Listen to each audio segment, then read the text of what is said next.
الله بیان دارد ولا تنهرهما، یکی پدر و مادر تا خیال دوگانه و جورت نکنی، یکی پدر و مادر تا خیالی رفیقت نکنی، خیالی رئیس و خیالی همسایت نکنی و بالای وی سیاست کنی که الله گفت 70 ساله عبادت داشته باشی همگیش بیکاره میکنم.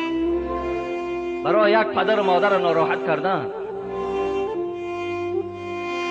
زیرا اینا از جمله کیا بودند؟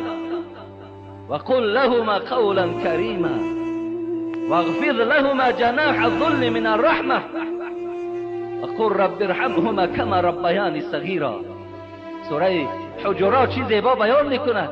الله میگوید وقتی که با او سخن میگویی همچنان سخن بگویی گویا که تو یک مرد قرضدار هستی، تو یک غلامی زیر دستی وی هستی. حتی سر تا بالا نکن وقتی صحبت الله میگوید. ببین تعظیم کن در پیش پدر و مادر، دعا کن وقل رب ارحمهما كما ربياني صغيرا. خدایا دعا میکنم که این پدر و مادر از سایبان سر من نگه دار، سلامتی اونها را خدایا روز به روز بهبود کن چنانه که در خوردی در حق من دعا میکردن.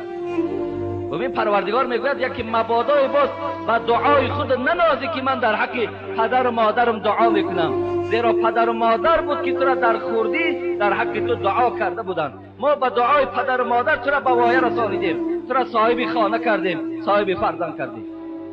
این از حق فرزند. دادارای عزیز